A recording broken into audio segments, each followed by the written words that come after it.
Hi, I'm Nick Bollettieri. This video is going to show you one of the most underrated, misunderstood shots in the game, the drop shot. That's right, the drop shot. The video is going to show you how to hit it, when to hit it, and why you hit it.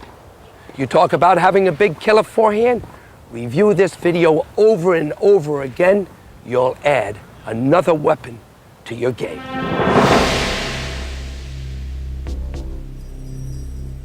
You know, quite often I'm asked what a drop shot is. You know, a drop shot is actually a ground stroke. It starts out with the same backswing, the same intensity when you go to meet the ball. So it's the element of disguise that comes off your same motion. When a drop shot crosses the net, it should bounce twice within the service line, be no higher than the net. And what does drop mean? Drop. The ball hits and drops right back down. And in some instances, with a little spin, it drops and comes back to you. That's a drop shot.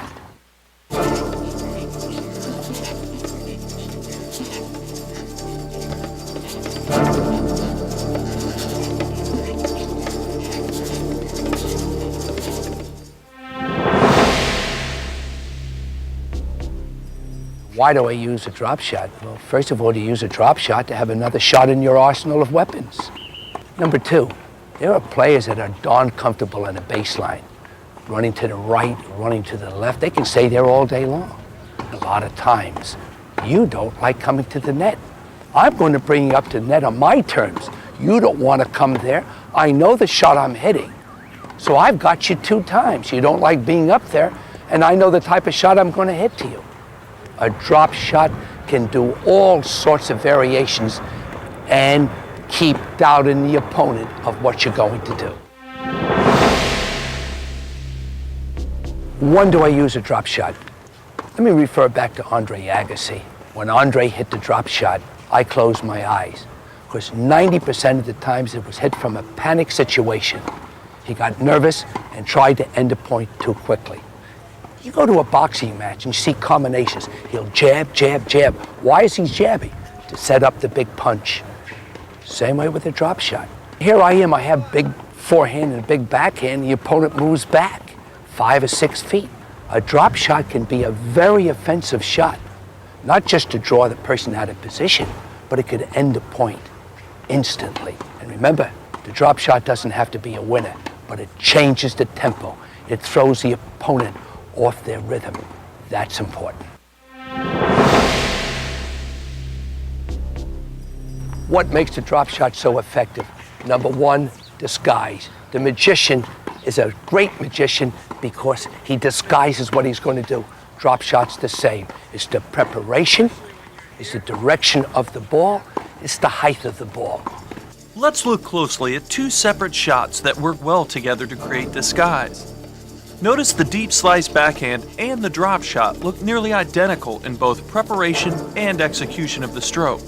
The deep slice has a slightly longer follow-through in this comparison. Otherwise, from the opponent's point of view, they are perfectly disguised.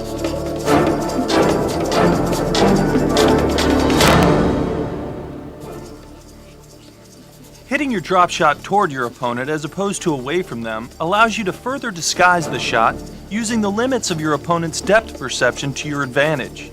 Used in a deep slice cross-court pattern, the drop shot should stay in the pattern, making your opponent think it's just another deep slice. Look how early you can spot the drop shot when it is hit away from the opponent, giving them time to react to it and put it away.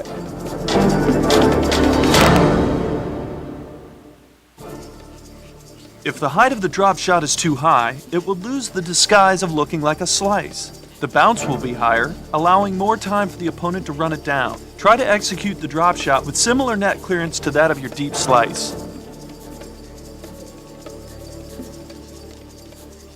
What you've seen is the element of disguise and how important disguise is in an effective drop shot. Let's hit 2 or 3 slices. Slice, slice, another slice. Now the same way, the slice with a little less power going into the drop shot. Very effective. Let's go to the forehand. Connors, Everett, and Martina Hingis. The chip forehand. Same backswing, opening up the face slightly, a little less power, the chip forehand going into the drop shot. Both sides, you must maintain disguise. Set it up and then come in with the drop shot off the very same motion.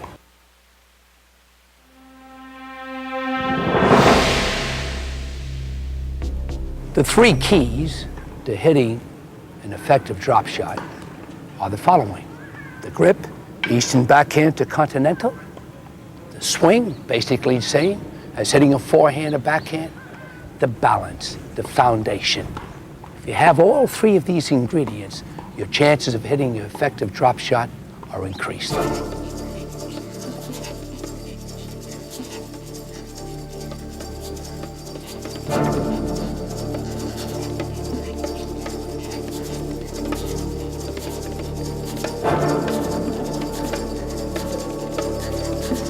As we discussed, the three essentials of the drop shot are the grip, which I'm now in an Eastern backhand grip.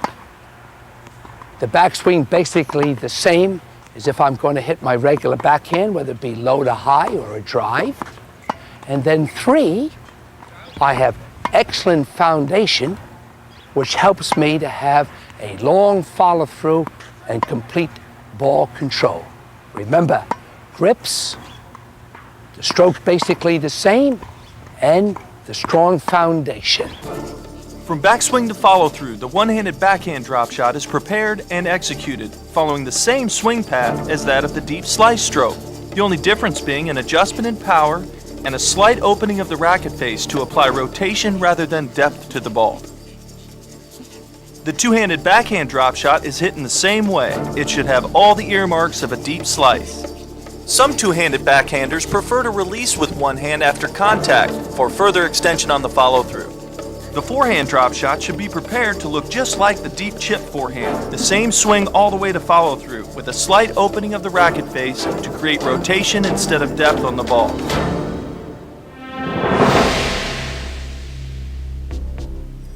The drop shot is not to be used to gain outright winners. The drop shot is a part of the strategy of learning when to use it and how to use it. And there's all sorts of scenarios that we're going to show you when the drop shot is very effective. Sometimes it may bring you an outright winner, but in most cases, we don't want that. It's part of the overall plan. If you try to make winners of all your drop shots, you'll end up making too many unforced errors. But remember, even when you miss a drop shot, you'll still plant a seed in the opponent's mind to have to defend the short court against it next time. Once they've positioned closer to the baseline, going back to your deep slices and your powerful ground strokes will be more forcing and effective. So, you beat them short, then you beat them deep, then you beat them short, and so on. What I want to do right now is to show you a few scenarios of how the drop shot is being set up. One of my coaches right now hits a tremendous rolling topspin forehand. As a result, what does it do? It usually moves the opponent back. Right there, you have set up the scenario for a specialty shot. And this time, it's going to be the drop shot. But you have to build that scenario. And one of the ways to build it is to move that baseliner away from the baseline and push them back. Push him back to 6 or 7 feet behind the baseline and see if they stay there. If they stay there, you've got them with the drop shot. Using the high looping forehand as a 1-2 punch with the drop shot can be effective merely because the opponent is so deep in the court. However, notice how difficult it is to disguise this combination. At the height of the backswing, these two strokes look alike, but beyond that, the opponent can begin to read the drop shot in preparation. That's why it's important to still incorporate the deep chip in the course of your play. It may help you later in a loop drop combination. The backhand, be hit with two hands with a one-hand release, or a total one-handed backhand. My job is to find out what you like and what you don't like. Normally, one-handed backhands, when pushed back off high-rolling topspin forehands, have difficulty. They try to bring it down. The element of strength usually forces you to hit a short ball. When you do that, the specialty shots come in. I can come in, I can angle you, oh, what a fantastic opportunity for the drop shot. Once your opponent learns that you can masterfully disguise your drop shot behind the use of your deep slice cross-court ground stroke, then they'll never know for sure when you will drop shot. You can use the two shots in combination back-to-back in a rally as a 1-2 punch. Or because you've built the situation up over time in the mind of the opponent, the drop shot can be mixed in by itself, working in combination with recent points that you've played. On the forehand side in the rally, using the chip forehand every so often will set the disguise for the drop shot. More often, this combination is used on the forehand approach rather than from the backcourt. For attacking the net, the forehand chip approach shot and the drop approach shot combine beautifully down the line to keep the opponent guessing. The preparation, execution, follow-through, and even the footwork look identical in both shots. The backhand slice approach shot and the drop approach shot again work in harmony to disguise the depth of your shots. Use the drop approaches sparingly on both sides to keep them effective. Any drop shot that doesn't end the point will likely allow you to move inside the baseline and close the point out on the next shot. In most instances, with the opponent so close to the net, it is most effective to follow a drop shot with a lob or a lob volley. Now we have a 3-ball combination, a deep slice, then a drop shot, followed by a lob. As a result, merely an average lob will accomplish winning the point. Oftentimes, a drop shot pulls the opponent out of position, leaving the court open for a passing shot. Again, in this situation, you just need to fill the opening with the pass. You don't need a winner off the tape.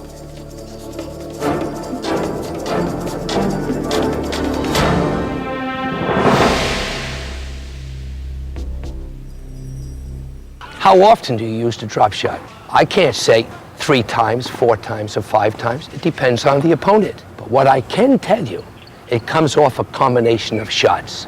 We now have to talk about court surfaces. The harder the surface, the higher the ball bounces. Clay, grass, especially with a little dew, or wetting down those courts to make them almost like a dead bounce.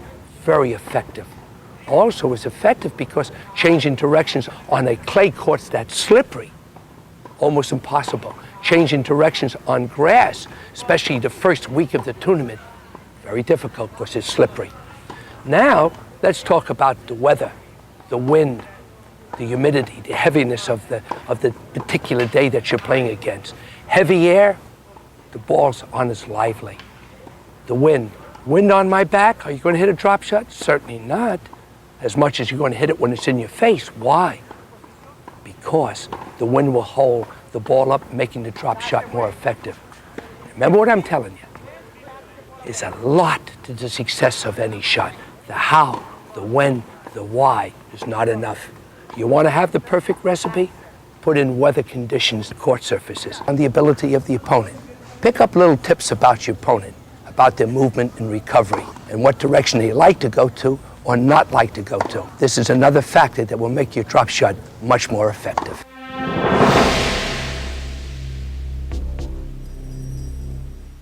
To practice developing the touch and feel of a drop shot, try playing mini tennis, emphasizing the use of underspin. Played like ping pong, this game can be great fun and will help you learn to have soft hands even on the dead run. The skills of executing a drop shot are fairly basic and easy to learn. However, becoming a master of disguise and match play takes a lot of practice. Try videotaping yourself from the various perspectives shown throughout this video and checkpoint yourself for disguise. Set up deep and short targets in the pattern you are going to practice and work on alternating from deep and short targets. Do this for each combination. As you begin to develop good control in fed ball drills, you can progress to using the combinations in actual match play. Remember, be patient and keep trying.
Let me share with you the 1998 World's Ladies Championships held in New York.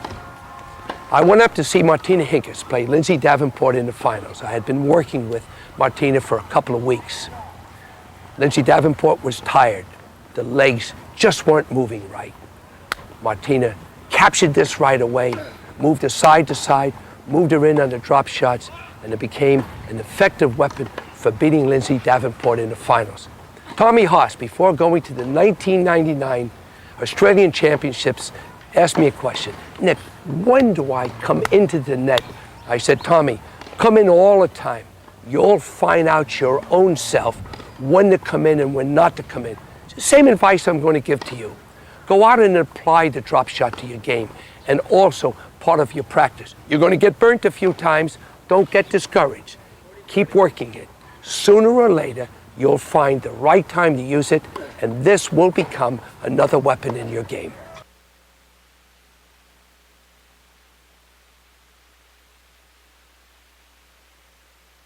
When we talk about the lob, it shouldn't be a shot that's a stranger to the players. The lob is really an important part of the game. And I sincerely feel that so many people think that the lob and the drop shot are sissy shots. Yeah. You know, if you try these shots, you're a sissy. I remember working at the country clubs so often, and I could hear several of the ladies telling their boyfriends or husband at the end of the day, I'm not playing that lady anymore. All she does is hit the short shot and lob, and that's not tennis. But you know what?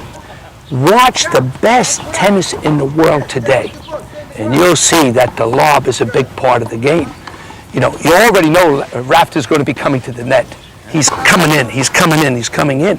Well, if you don't throw in some occasional lobs, you have no chance because he's up at the net and he can cover to the right and cover to the left.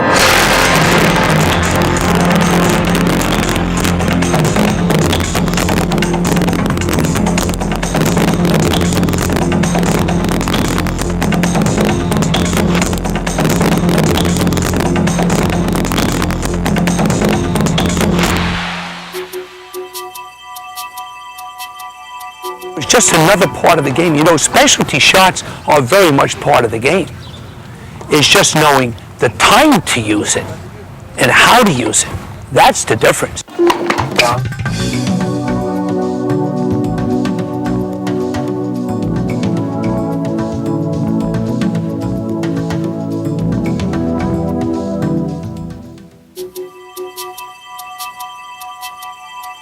You know, in talking about the lob, we should go a little bit into depth of what a lob can do for you.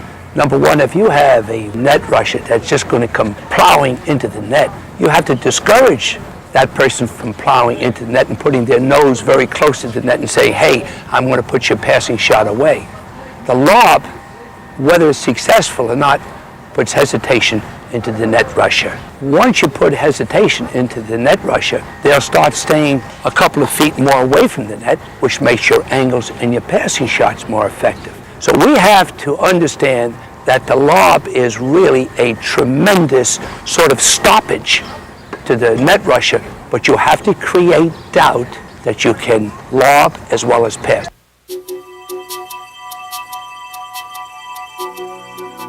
First of all, if a student does not want to come to the net, you already know that they're hesitant up there. Right. And quite often in court strategy, your coach will tell you, or you should understand yourself, I'm going to bring that person in. And when that person comes into a territory that they really fear, you can hit all sorts of shots, especially if they have their weight coming forward and a little bit off balance. The lob would be very, very effective. But let's go to the other scenario, to a student that's very comfortable at the net and is going to be coming in, they have a big serve, they have a big overhead. That makes no difference. You still must use the lob to discourage the position that they take. When you look at some students, you should be able to find out your own self according to their style of play and especially their grips on whether or not their overheads will be quite effective. We all know that if a person comes to the net and they're in their semi-Western grip or their full Western grip and they're going to try to hit an overhead or a volley, you're going to have a field day in whatever you hit. If you're 8-10 feet behind the baseline and you have a net rusher coming in, quite often you probably will go to the lob. Why? Because you're so far away from the net that if you elected to hit the passing shot, the ball has to travel an extra 8 or 10 feet, giving the net man time to go either to the right or to the left and cut it off. So the position and your balance on a court have a major bearing to the lob and also to the type of lobs. We have the purely low to high lob. We have the lob with a little underspin that sort of hangs up in the air, very effective in a windy day. Or we have the topspin lob that's actually used by the majority of players today against net rushes. There's the short ball. The attacker comes in. At this time, I'm going to lob over their head because they have made up their mind they're going to close in right on top of the net. At this time, any type of lob is effective because their attitude is, I'm going to make you hit an effective lob. If not, I'm going to make a winning volley. Scenario number 2. Notice the steps now of the attacker. Comes in and sort of stops right in front of the service line. At this particular point, the attacker has the advantage to hit an effective overhead and win the point. Third scenario, the person doesn't want to come in, comes in the area of the service line. At this time, the lob becomes much less effective than any other time. 3 scenarios. 1, the net rusher comes in and closes in tight. The lob is very effective. Scenario 2, the net man comes in to the service line area, takes a step or 2 forward. The lob is good, but it's got to be a darn good lob. Scenario 3, the net man comes in, stays in the area of the service line. Your lob becomes less effective. At that time, you must decide to hit the passing shots or the angle shots. Remember, it all depends on the net rusher of what you do with your counterpunch shot. The lob is nothing more than the ground stroke, as we'll show in this video, but just hit a little higher above the net.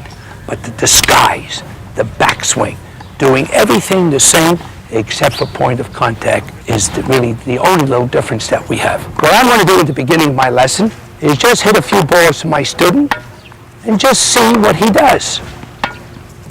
His style, I'm going to look at the foundation, I'm going to look at the backswing, the follow through, and the grips. All of those factors will come into the development of a successful lob. All right, now we'll notice this student has a straight back method on his backhand. It's low to high. Let's go to the forehand. A little circular motion. Has a pretty darn good foundation. He's in an open stance right here. He has a low to high follow through. And let's go to the backhand once more. Gets into a neutral stance. Has a semi-western backhand grip. He gets the racket head low under the ball. So now I know my student's style of play. What I'm going to ask my student right now is to utilize the same foundation, the same swing, the same grip, but make a few simple adjustments on the path of his swing. Let's hit some forehands and backhands right back to me, please. And let's work on those groundies. Good boy. Now we hit those regular ground strokes to me, but just a little higher, please. Good boy. Even a little higher. Well done. Now when I hold up my arm and racket extended, just hit that backhand or forehand over the top of my arm and racket, please. Good. Do it again. All right, a couple more forehands and backhands. I like it. Get that racket head under the ball. Perfect. I want the same backswing. Remember, disguise at all times. Same expressions, same backswings, but at the last second, go under that ball just a little bit more, hitting from a low to high. And that's the beginning of getting more height, which is actually the beginning of the lob. All right, now hit me your regular ground strokes again. Perfect. Another forehand. Good. Get underneath the ball and hit it a little higher. Well done. The backhand. Same straight backswing. Now he's going to get underneath the ball and hit it a little higher. Look at the follow-throughs. Basically the same. The backswings on the forehand, the follow-through, now the lob. The same swing. The backhand, low to high, now the lob.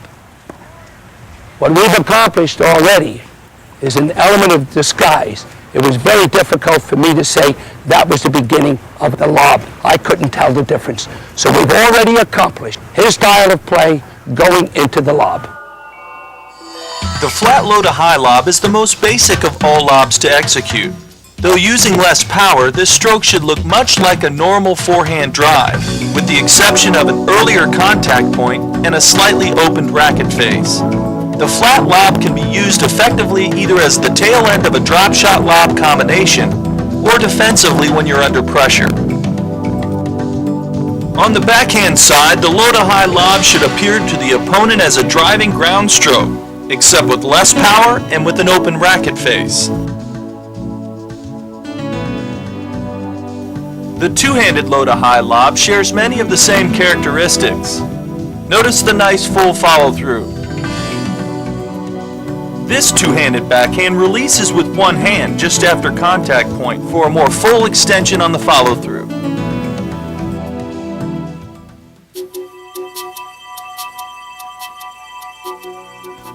The underspin lob takes on all the swing characteristics of a chip forehand, with the only difference being again a more open racket face.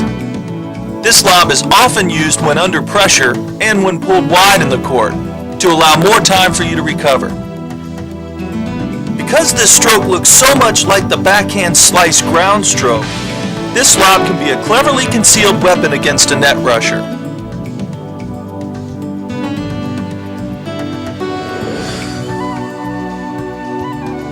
The two-handed underspin lob looks much like the slice backhand, but with less power and a more open racket face.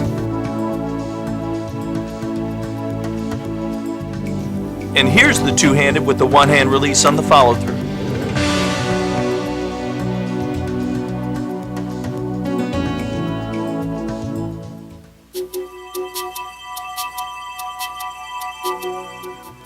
Topspin lobs require extreme racket head speed and near-perfect timing. Notice how the racket face brushes up through the contact zone in a windshield wiper-like action.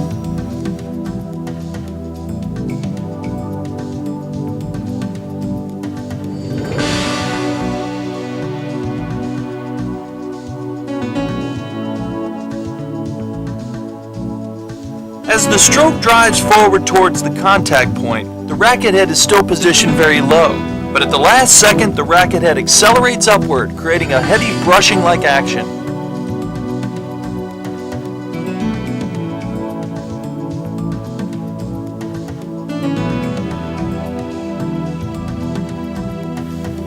The topspin lob for a one-handed player requires the ability to produce the upward brushing action using the right swing path and a lot of forearm rotation. Notice the racket head speed and the action up and across. Again, this stroke requires excellent timing and control, but can develop into quite an offensive weapon against an aggressive net rusher. Having two hands on a topspin lob can be a distinct advantage because the two hands can work together to create tremendous racket head speed. You'll notice the technique on this type of lob sets the racket head very low with the butt of the racket pointing upward. As the stroke drives up to contact, the hands work to create the brushing effect. Used by many of the top professionals against aggressive net players, this lob can be hit at a higher pace, using the spin to bring it down. For many players, releasing with one hand after contact makes for an easier and more complete follow-through. I can remember Kriegstein, Agassi, and Chang. Whoa, unbelievable lobs. And they also were able to dip the ball with their two-handed shot. And Selish has a distinct advantage being able to lob off both sides because she's a two-handed player. So I firmly believe that the two-handed player has a distinct advantage.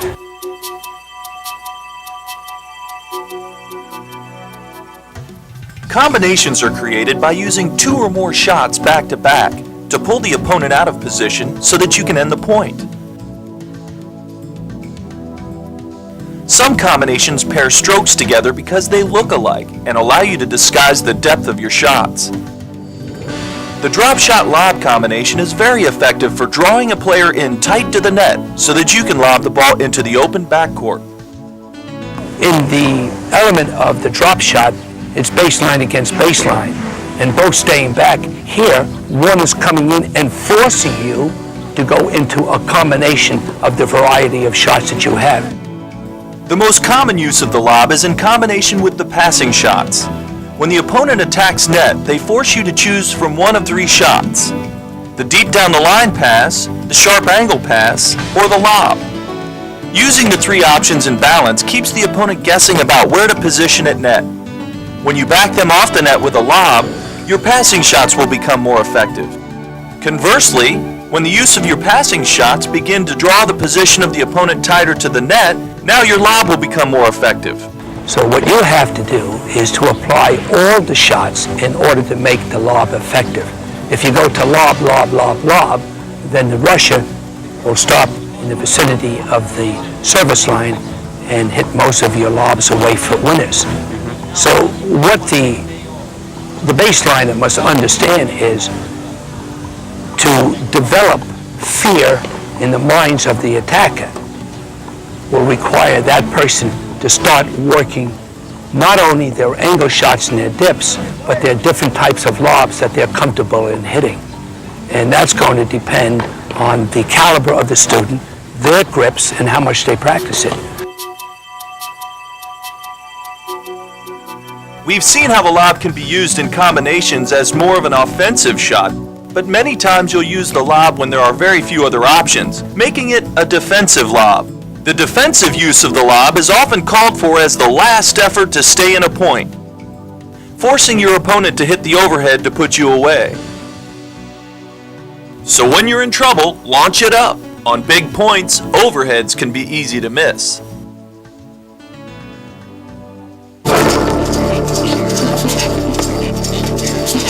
The lob can have a sudden impact on a match. Spadia versus Agassi, 1999 Australia Open. Andre missed 2 or 3 key overheads. It actually had a major effect. Andre's shoulders slumped. They were outright winners. In fact, Ronnie was on top of the net, and he miffed it. Big impact. Why? That could have meant the game and put Andre in a role. Instead, it turned to be counterproductive for him. So, an overhead. I can close my eyes again. Tommy Haas playing Marcelo Rios, Lipton, 1997. Tommy was 5 feet away from the net. Key point to win a set, and he misses the overhead completely. It turned around. Tommy's shoulders slumped. He knew he had a chance to go down to the wire. He gave it away. An overhead quite often can really turn around because it's so obvious to everybody. Holy mackerel, the ball's sitting there. How could you miss it? And you miss it. I can still remember Beyond Ball coming to the academy, getting ready to play on the senior tour. I always like to know what makes people successful. So I said, Beyond, what is your key for success? And he said, Nick, I know the tennis court, I know the weather conditions, I know everything that can have an effect on my play that day. Today is windy. If you use the wind correctly, the lob can become a weapon in your play. Being aware of how the conditions will affect all your shots is important, especially the shots that require touch, like the lob. Make a mental note when you walk on the court as to which way the wind is blowing, where the sun is, and anything else that might have an impact on your game. This way you can learn to use the elements to your advantage.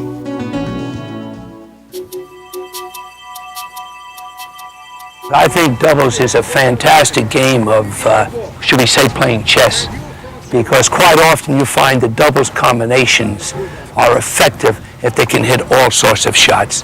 And once you can learn to hit all sorts of shots, you'll find that the doubles team will come out ahead. If you're restricted to just doing the same thing all the time, the opposition knows what you're going to do and you become less effective. And the lob in doubles is really effective according to the position you're in, because quite often your partner can be helpless at the net, and if you try a passing shot, they don't have a chance. So the lob or the passing shot often depends on the position of where your partner is at the net.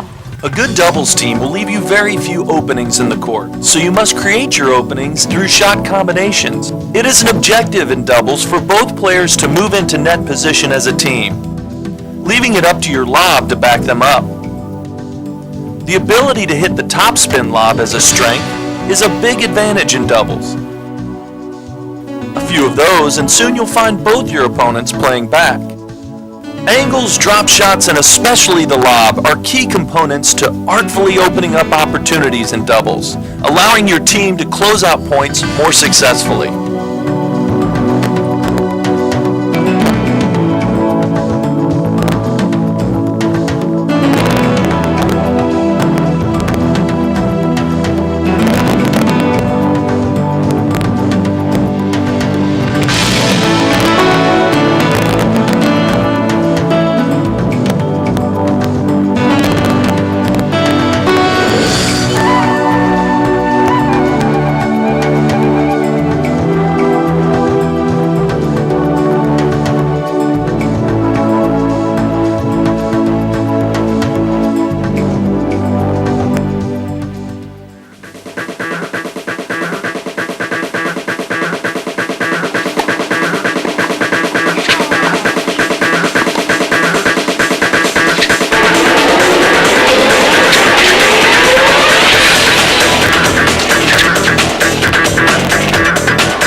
The lobs are easy when everything is intact.